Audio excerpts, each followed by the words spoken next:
Welcome to Event Horizon, the show where we take a walk into the paranormal with a splash of conspiracy. Today's show was inspired by noises that I heard outside my bedroom window. I know it sounds a little weird, but there was an owl, two of them, or a family of them as a matter of fact, hooting so loud that I could barely stay asleep. It went on all night. It repeated itself night after night after night, to the point where I would wake up, go on Facebook, and complain about the noisy owls. Dozens of friends would reply back with jokes about the owls and why I couldn't get any rest at 3 a.m. But after the fourth or fifth instance of this occurring, I decided I'd do a little more research on owls. And what I found out really got me thinking and made me want to title this show, "Why Are Owls So Scary?" Are they demons, watchers, or aliens? To those who know the history of owls, you think of them as having intuition, the ability to see what others cannot see, because they basically hunt at night.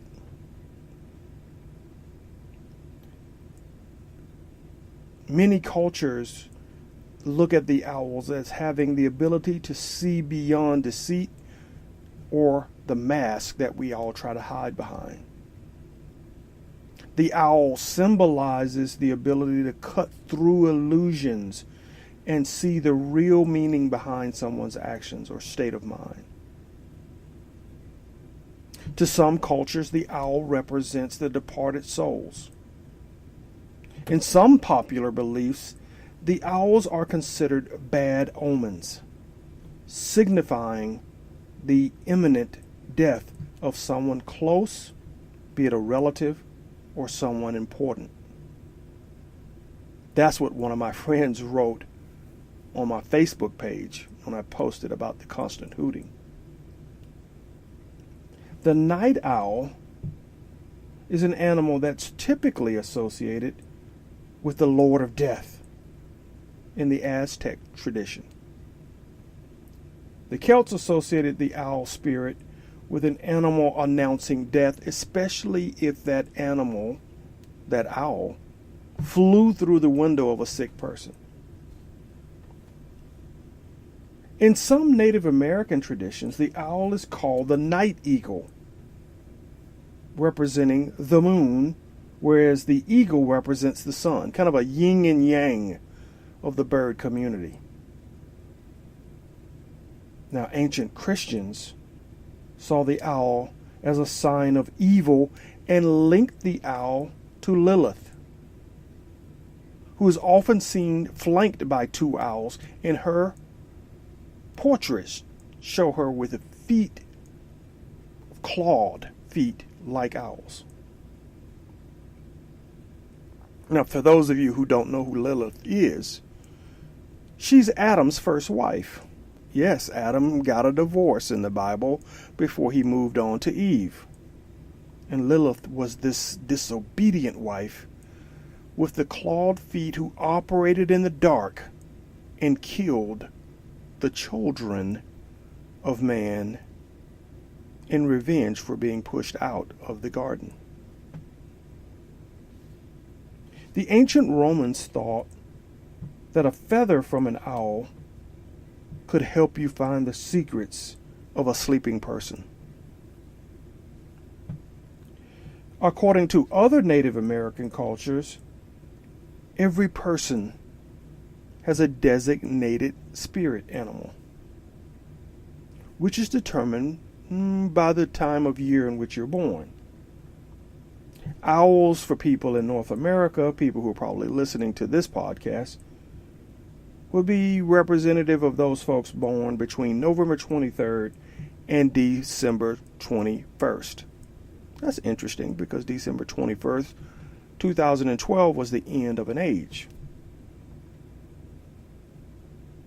Now I checked that out just to see if maybe my spirit animal was an owl, and that's why they were hooting through the window at me. Turns out I'm not an owl. I'm a snake. The one non-bird spirit animal on the Native American zodiac turns out to be my spirit animal. The snake, of all things. Snake possessing psychic and healing powers that defy explanation. They tend to have love that is from the deepest part of the soul, and we love unraveling enigmas and secrets. Maybe they're on to something. But in other Native American cultures, it's said that shaman or witches often changed into owls so that they could fly stealthily through the air at night and cast spells. That's interesting that a human figure known for magic would be able to convert himself from human form to an owl.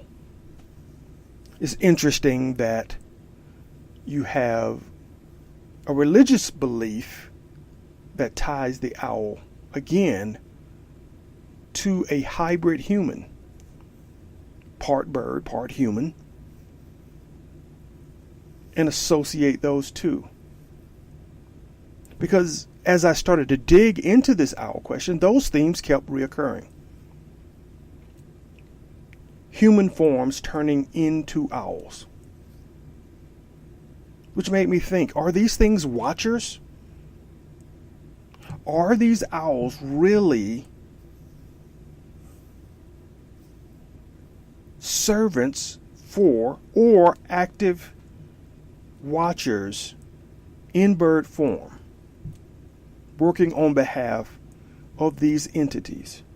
Because culture after culture, as you move through them and track down these owl stories, you hear of magic men being able to convert from human form to owl form, or of communities that worship female forms like Lilith, like Minerva, who are represented by the owl. So there's some human owl connection that many cultures and civilizations seem to have a strong connection to.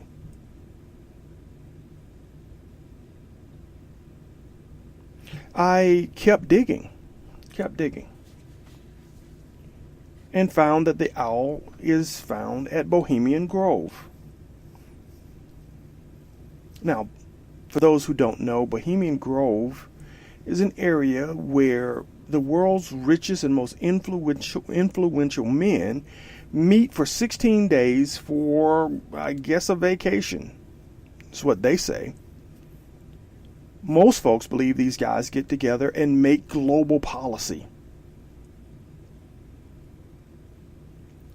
There are those who've speculated that the development of the nuclear bomb started there at Bohemian Grove. That Dick Cheney was picked as George Bush's running mate at Bohemian Grove. That these men get together and basically operate like those guys on the X-Files, the early season, as a cabal of guys who in a room decide what's going to happen across the globe. They have a giant owl that they use in their opening ceremony to kick off their quote-unquote vacation.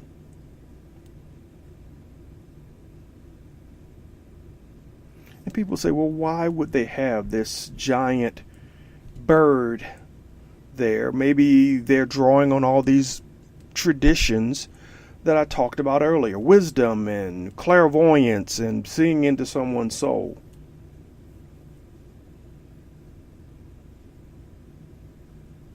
Others say it may have more to do with Lilith and worship of the female form, which is a calling card for the Illuminati. Lilith is also known as the Night Spectre, the Screech Owl.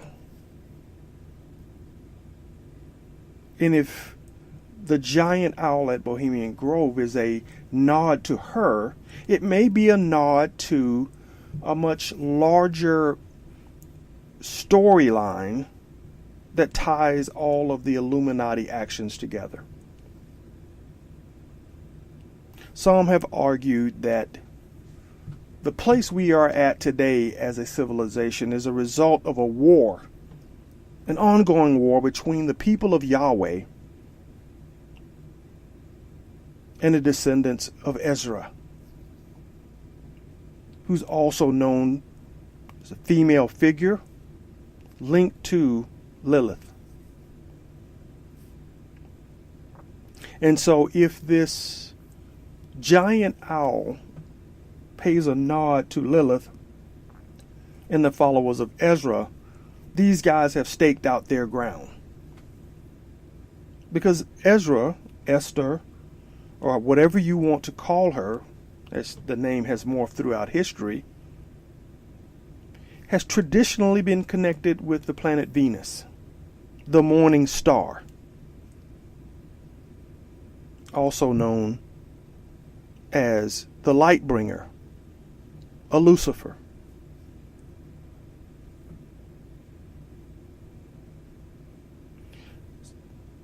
So when we take a look at that full picture, that giant owl stakes out ground that says, we're with the Lightbringer. We're with Venus. We're with Lilith. And anyone who's with Yahweh, it can't be going my way.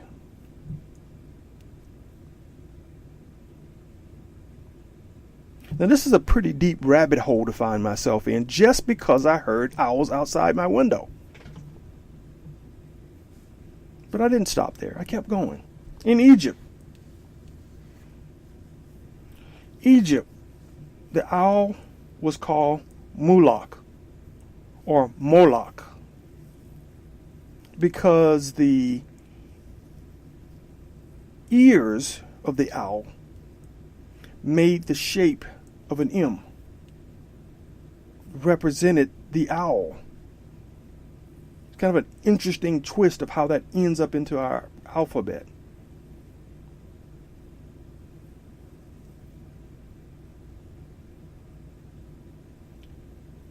Moloch or Moloch is also the name of the bull god, the Canaanite bull god that's associated with child sacrifice.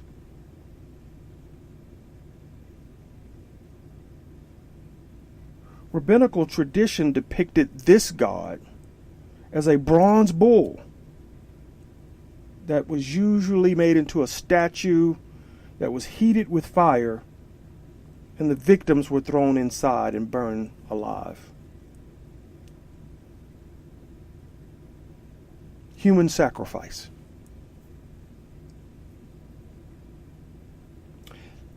Funny thing is that when you start the Bohemian Grove ceremony,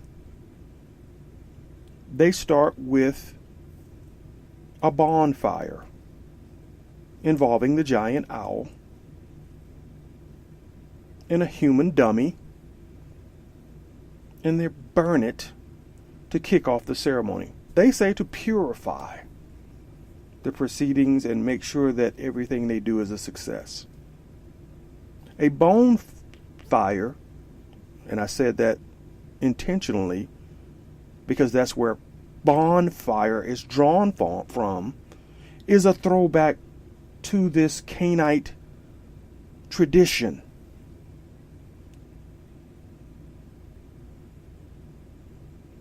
Yes, I'm asking myself the same question. Am I digging too deep in the rabbit hole just because I heard an owl's hoot outside my window? Am I suggesting that the ceremony at Bohemian Grove is the same ceremony that the Canaanites offered up to a bronze bull statue? And that there's some connection across that? Don't know. This is just what the research keeps bringing me back to.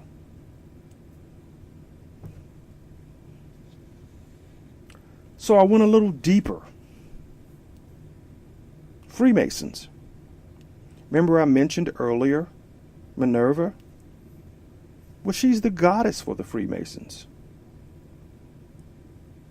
Yep. So a whole line of these goddesses, Atar, Estra, Lilith, Minerva, all have an association back to the owl. Minerva is portrayed as a young female who's often shown with an owl at her side.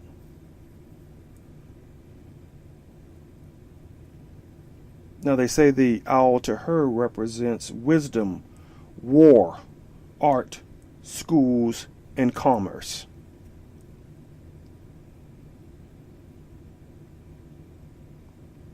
Or capitalism, we might as well say it.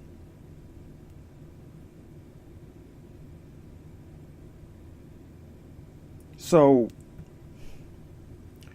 we do know that the Illuminati built their organization on the back of the Freemasons clubs, and may have infiltrated these themes or piggybacked off these themes in their own traditions, all the way back to the ancient Egyptians.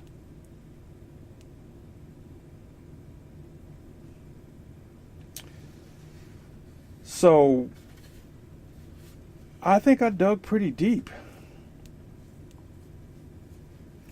But I kept going because more and more and more stuff started coming up that just didn't make sense.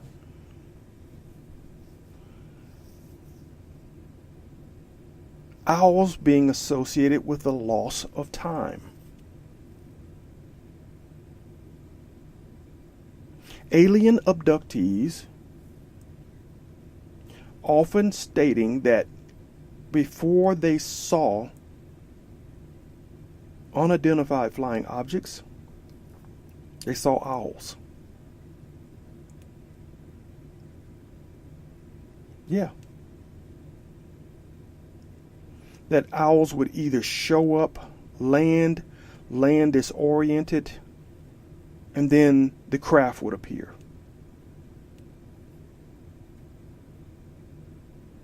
Some people believe that the owls are really just aliens who have transformed into that figure, into that form, into alien owl form, and that they're hiding among us in that form. Sounds weird, but Native Americans believe that the shaman and the witches transformed into owls in order to fly about and cast spells.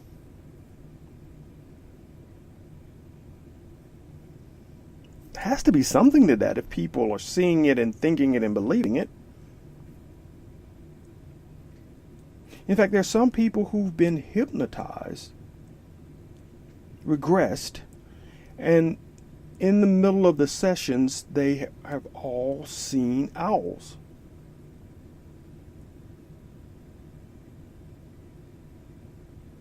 After their abductions, they dream about owls.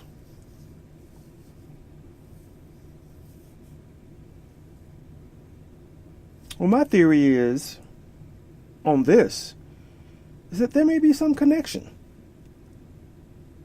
Owls have an extra sensory perception and can operate at night where other birds cannot. Maybe because of that, they can hear or see or perceive something unique about alien craft, which I think do a good job at cloaking their position and visibility to the human eye.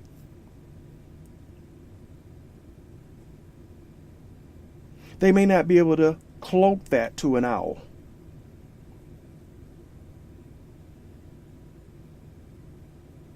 And because they can't cloak it to an owl, they may have co-opted them.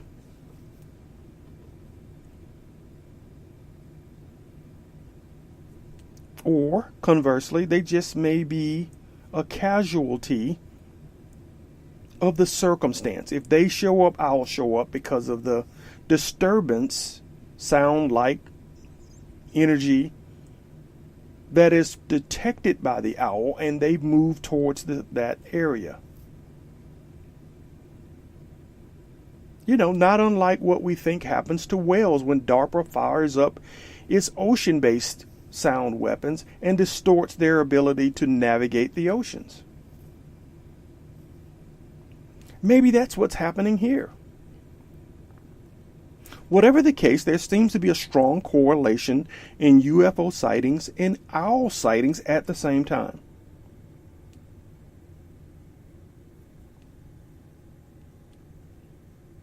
Maybe they are using the owls as biological drones to watch us, to track us, to operate in modes where they can conduct their business without disturbance to our everyday activity.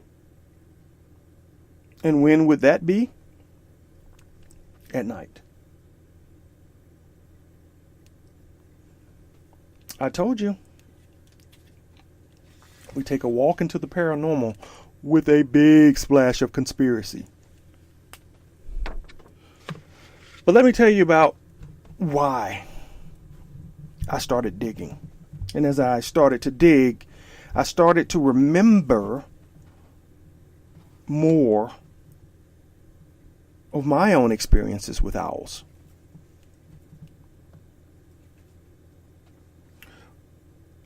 I was a kid, and we were back at our home in Linden, Alabama. It was the weekend. I was still in elementary school, and my job was to take the garbage out to the can. And we had a metal can because we didn't have garbage service as you traditionally have it today. In Linden, we were, up until I got to about high school, encouraged to burn our trash, and that's how we disposed of it. So we had a metal oil can that we would dump the trash in, and then on the weekends burn it all. No, I know what you're thinking, and no, it wasn't great for the environment. Yeah, I'm still working off those carbon credits. But I went out one night, and we had in our backyard two of the largest trees probably in the neighborhood. One directly behind the house, which loomed over the house like a giant. It literally had branches that were to the left and right of the entire house, and had it come down, it would have flattened the house like a pancake. To that tree's left was its sister, as big, as mighty, and branches stretched out as if it were trying to give you a hug, if you were literally that big. The garbage can sat almost center the sister tree. So the branches made a semicircle above the can, 15 to 20 feet off the ground.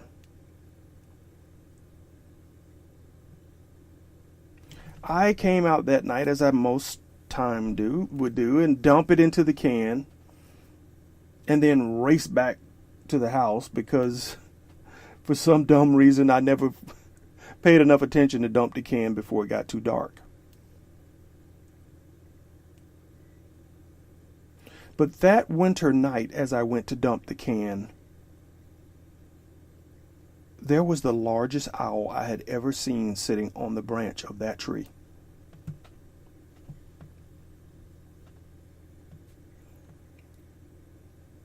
It stared at me intensely as if I were its next meal. I watched and tried to gauge the size of this thing, and it had to be as big, 3.5, 4 feet.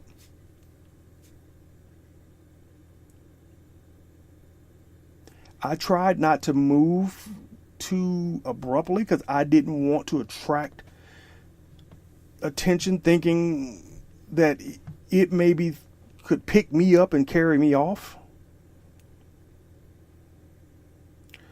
I went to pour the garbage into the metal can, and as I did that, this thing opened its wings and it looked like Gabriel. Intense. Powerful wings. I expected to hear the swoop of them as it came down off the tree.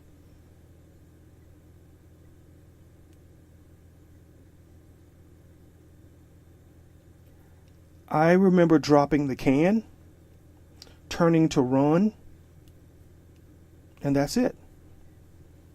That's all I remember.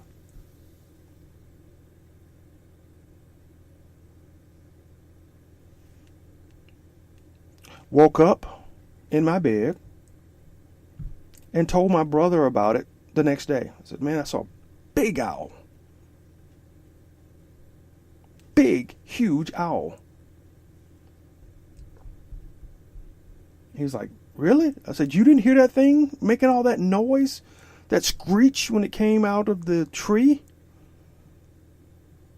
He's like, no. I was like, you had to hear it.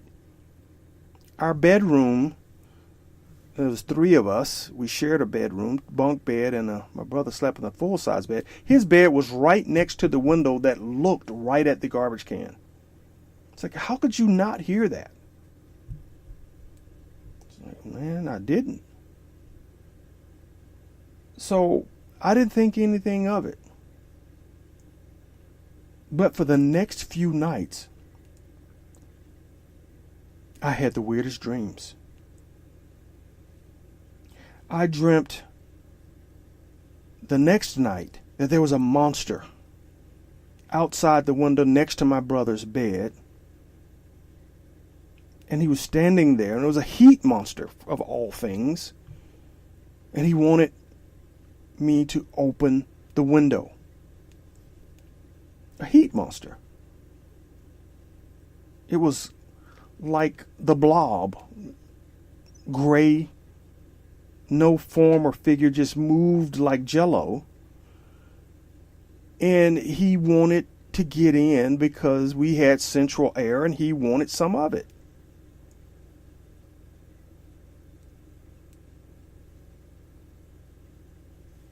I know, strange. The second night,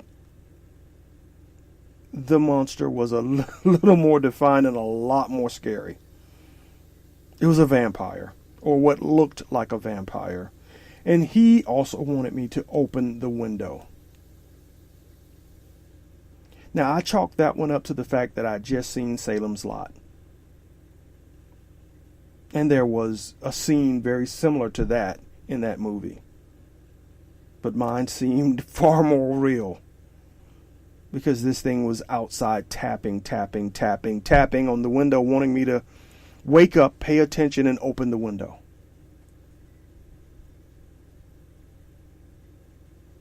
The next day, I even got the courage to go outside and look by the window to see if there were actually shoe prints. Fortunately, there were none. The third dream. was me trying to run to the end of the street to my grandmother's house. Street we lived on was all relatives. Directly across the street was my aunt. Next door was my great uncle. Next house above him was my grandmother and grandfather. Whole street taken up with nothing but family. I was trying to make it to my grandmother's house. I had gotten past my Uncle Willie's house and was trying to make it to Grandpa George and Grandma Riola's house, and had gotten as close to the door as I could get before what felt like a tractor beam was pulling me back to my house, back to my room, and back to a wooden chest that my father had that had somehow been converted into a tractor beam, and it was going to pull me in it and through it.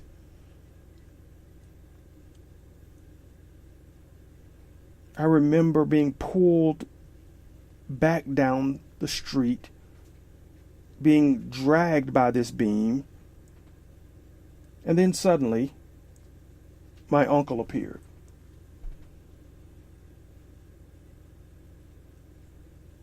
Now my uncle is unique.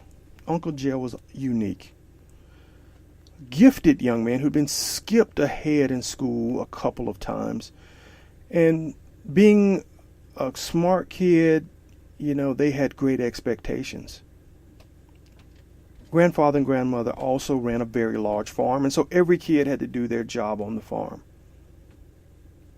While working on the farm, he got kicked in the head by a mule.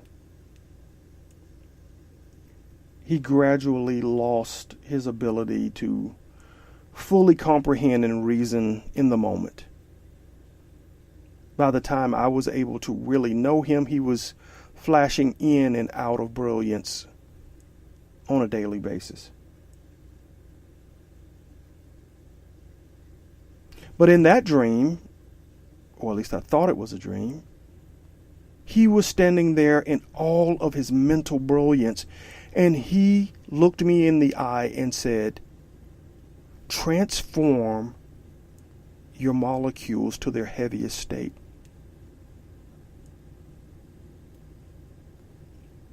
And I said, and he just looked at me again, "Transform your molecules to their heaviest state." I couldn't quite comprehend what that meant, but I just thought of the heaviest thing I could think of. And the next thing you know, I was a metal man digging into the asphalt.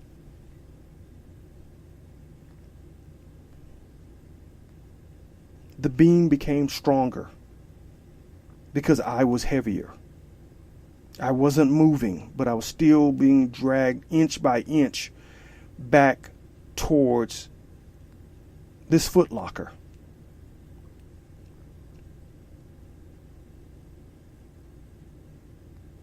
Uncle Jail repeated, "You have to get heavier. You don't want to be pulled into that thing." I couldn't think of anything heavier. I didn't know of anything heavier to be.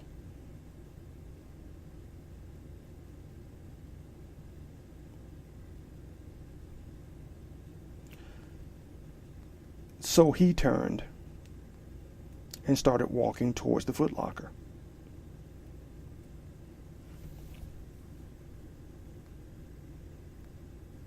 The next thing I know, there was no beam. I was on the asphalt, and I came out of that dream.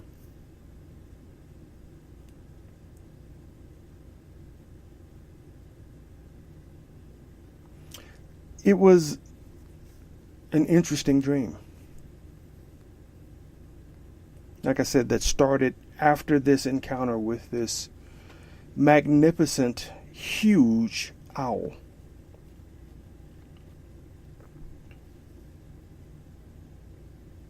So, as I said, all of this started, again for me, because the owls have shown up again.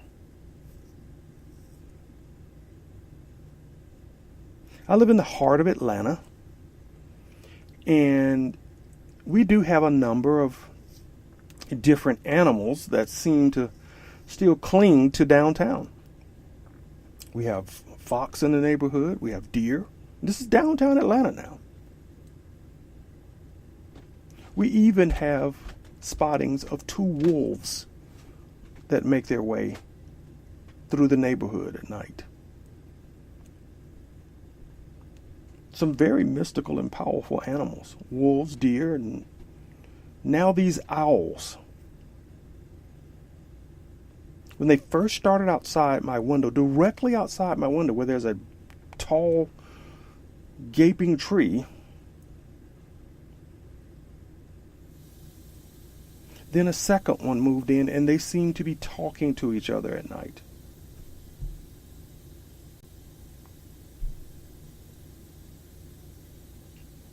The neighbor behind me decided to go for a jog, and these owls attacked him on the street behind my house. So we know they're there, and we know they're active. But at night, they sing their song to me all night long to keep me from getting any rest.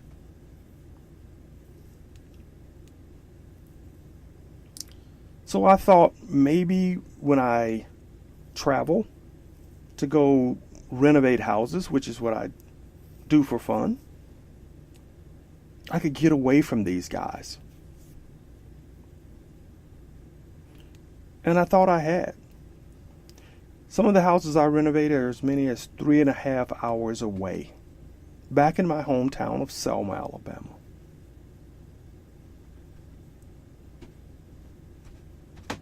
When I first started renovating them, no issues. Sleep like a baby. Except now, I'm hearing the owls again.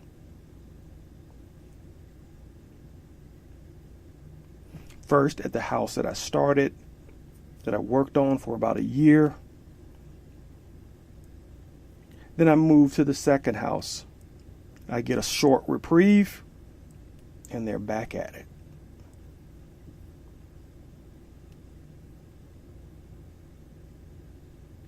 I don't know what's next.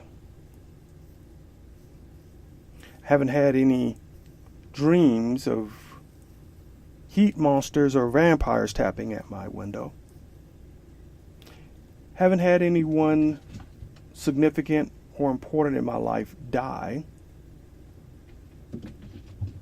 So the only thing I can think is that these guys who are prone to eat snakes are coming for this snake.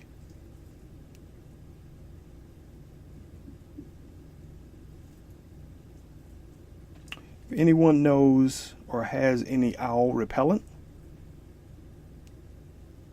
I'd gladly take a box of it.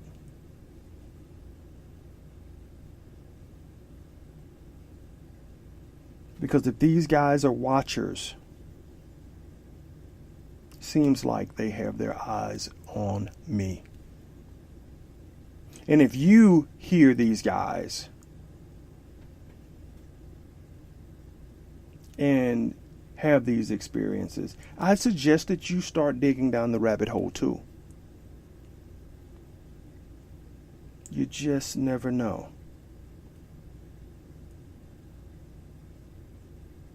Maybe they're just hunting for rats and other small prey.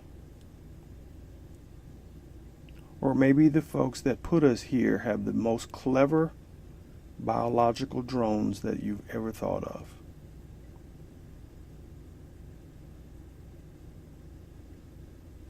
This has been Event Horizon.